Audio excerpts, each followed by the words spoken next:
Video macro unit 3. It's a big unit, so I'm going to try to squeeze it into 15 minutes. Follow along with the Holy Grail if you can.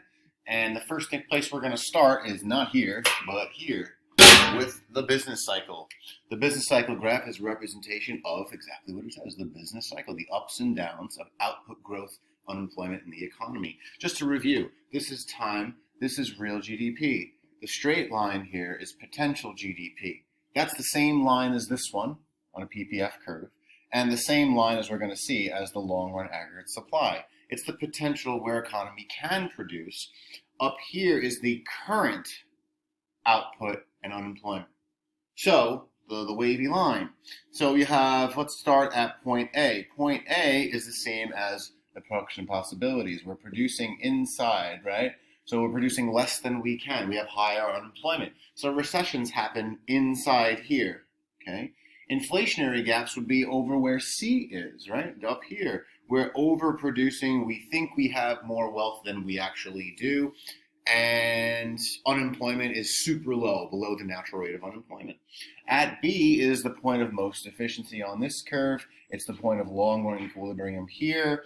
And over here, it demonstrates that unemployment is at the natural rate. We're producing at capacity.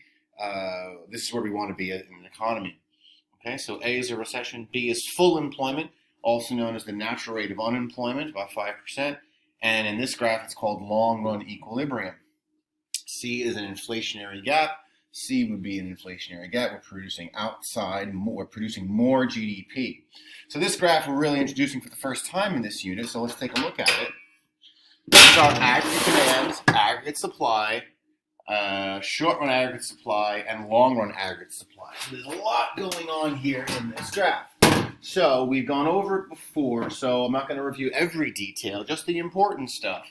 So you got to make sure you have your labels. You've got average price level, real GDP, short-run aggregate supply, downward-sloping aggregate demand, long-run vertical aggregate supply.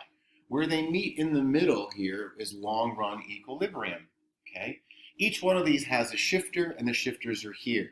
The aggregate demand one, probably the most important one.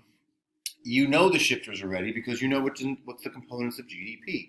The shifters are an increase or decrease in any of C, I, GP, or NX, consumption, investment, government purchases, or net exports, which is exports minus imports. The short-run aggregate supply shifters are they don't happen as often, but if they will change, they will shift to the right or left if the quantity or the quality and quantity of resources changes, technology changes, and productivity changes. Okay, productivity means investment. If you'll notice, these are the same exact shifters as the PPF or PPC. Okay, so it represents growth in the economy. If this is going this way, it means there's some type of investment and resources have changed and we're growing as an economy in the long run. Everything else shifting around it is the short run, right? Aggregate demand and aggregate supply are shifting. All right, so there's two important things you have to look at when you see aggregate demand. You have to know how to draw long-run equilibrium, price level, and Y, or income at full employment, or QF. Sometimes it's written as QF. That's okay too.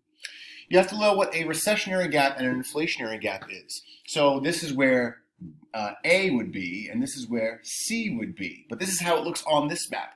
Here we have a recessionary gap. How do I know the difference? Well, the current output is where supply crosses demand. This is where we are currently as an economy. That dot has to be to the left of the long run. Why? Well, if we're producing less GDP, we're getting closer to zero, right? This is less. So we're currently producing less, which means unemployment is higher than we want it, not at long run equilibrium. So it represents a recessionary gap. This right here is a gap. And it's a recessionary gap because the current is to the left of the long run, or the full, right? Y at full employment. Over here you have an inflationary gap, the distance from here to here, right? This is where we're overproducing. We're at point C, right? This would be point C, this is going to be point A, all right, and this one will be point B. But in an inflationary gap, the current output, the dot, right, where supply meets demand, is to the right of the long-run aggregate supply. Here's a cleaner version of it. All right. So you have your long-run equilibrium over here. You've got a recessionary gap over here showing you the gap, the current GDP. Unemployment is higher here. Unemployment is too low here. And that's you have your problems. All right, that's the problem that we're trying to deal with for the rest of the semester. Trying to deal with how do we fix the economy? How does the government or the Fed fix the economy in one of these two gaps? Okay, so some other things we should know about the aggregate demand and aggregate supply curve is that you can draw the ADS curve two different ways. The one we just looked at, this one over here, this is called the classical model. Okay, sorry I lost you there. This is called the classical model. In this model, we have two supply curves, a short-run aggregate supply curve upward sloping and a long-run aggregate supply curve vertical. Keynes later on comes across, and I have a whole video on this, so watch it again. He says, no, the classical model is wrong. We had a Great Depression, and whenever we shifted to the left, whenever we were in a recession, prices are supposed to go down and wages. And then what's supposed to happen automatically is, let's say aggregate demand shifts to the left. Now we're in a recessionary gap. We're not producing that much. Well, price level is going to drop and wages are going to drop. Workers then accept wages that are lower and input prices go down. So short run shifts to the right, and look what happens. Price level goes down even further and output goes back to long run equilibrium. That's what's supposed to happen in the classical model. Keynes says, well, that didn't happen during the Great Depression, did it? So there's something flawed here. He says that the short-run aggregate supply curve doesn't exist the way we thought it did. He says that what really happens is that when there's a recession, prices and wages stick, and workers don't accept wages. And so all that happens is AD keeps going back to the left. So he says in this intermediate range, prices go down a little bit, but wages don't, and prices generally stick for the most part. So eventually, they stick at this point. This is called the Keynesian range, or range 1. Range 2 is the upward sloping part, and then range 3 is the classical model. So he agrees with the long run. Right? We can't produce past the classical model. It's impossible to produce, right? Can't go outside. Prices do go down a little bit, but in reality, if there's a big recession, they don't go down, and we get further and further into a depression. So his response to that is, what must the government do? They must manipulate aggregate demand to get us out of a recession. Both of these graphs are correct. This is called the Keynesian model. This one, the regular one here, is called the classical model. All right? And whenever aggregate demand is shifted, that's what Keynes is talking about. That is called fiscal policy. Here's fiscal policy in a nutshell. It's one of two things.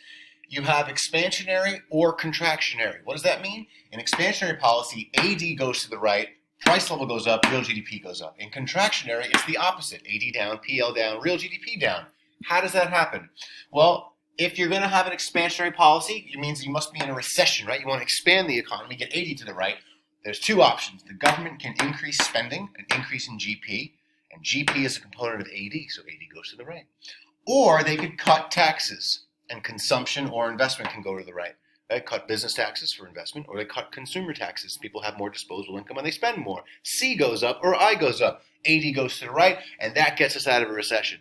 If we're in an inflationary gap, we have contractionary policy. It's the opposite of expansionary. So instead of spending money, they're going to spend less money, and GP goes down, so AD goes to the left, takes out of an inflationary gap. Or the government can increase business taxes or increase consumer taxes or income taxes, and then C goes down or I goes down and AD goes to the left. All right, contractionary, expansionary fiscal policy. That's it. There's two types of fiscal policies. There's what's called discretionary policy and then non-discretionary policy. Discretionary policy is exactly what we just talked about over here. It means the government votes, Congress votes, to increase or decrease spending depending upon the situation. Or they vote to increase or decrease taxes depending upon the situation. So Congress must vote on discretionary policies. They vote at their discretion. Non-discretionary policies, this is how I tell kids to remember it. They are old laws. They were passed by Congress, but a long time ago. So they're not going to be taken out of existence because they are good for the economy. I'll show you why. They're old laws that they're in play already, and they keep the economy from going into too deep of a recession or too high of an inflationary gap. So the two examples are unemployment benefits. They fight recessions. Okay, progressive taxes, they fight inflationary gaps. So take a look over here. Kind of try to draw it for you. What does that do? Well, these two things, let's say we have a recession. We're down here. Well, the recession is very deep. However, if we have unemployment benefits, then people go get a check for money. It replaces their would-be income, and it actually keeps unemployment from going too low because people are getting money still. They can pay their rent, buy their groceries. So the dip does not go as far down as it does here. That is because of unemployment benefits.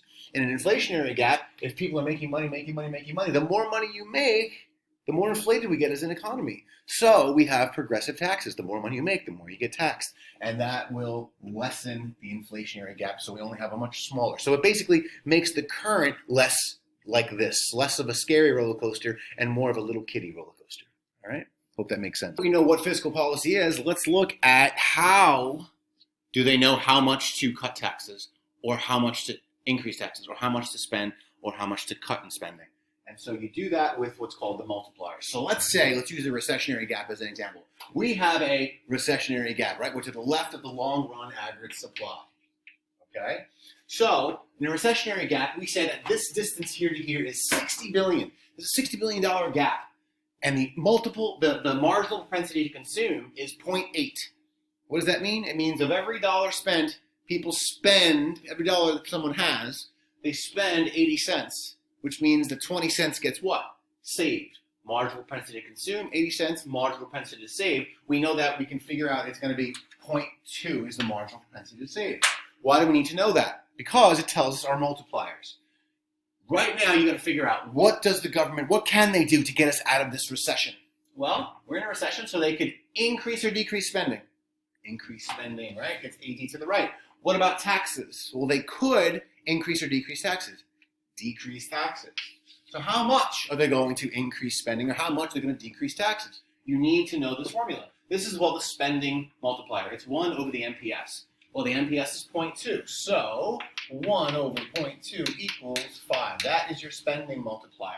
Well, what about your tax multiplier? A little trick, it's always 1 less than the spending multiplier. But if you didn't know that, it's MPC over MPS. So 0.8, chalk. 0.8 over 0.2 gives me 4. And that's my, cutting taxes multiplier, my tax multiplier. So now what? You're still not done. How much am I going to increase spending? How much would I decrease taxes to close this gap? So I take the size of the gap, which is 60 billion, and I divide it by the multiplier, and I believe I get 12. So 12 billion. You must increase spending by 12 billion. That's how you close a $60 billion gap. Right? For the recession, you take the other one, multiplier of 4. This recession is we're going to cut taxes to get 80 to the right. So I take 60 billion and I divide by 4. I get 15, I believe. You got to cut taxes by 15 billion in order to get AD to go to the right in both scenarios. So cut taxes by 15 billion. All right, done and done. If this was an inflationary gap, you'd have the same numbers, right, with $60 billion inflationary gap, but you would just decrease spending and then increase taxes by those amounts. Okay? Hope it makes sense. The graph that's introduced here is the loanable funds graph, the loanable funds market. I'll tell you why it's introduced in a second, and we deal with it mostly in the next unit.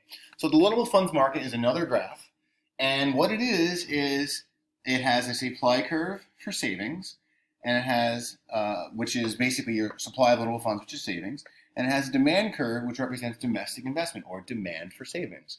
Basically, it's the country's savings that they have. Whatever the country's not spending, they're saving. And who wants that saving? People who invest. So demand for investment or domestic investment.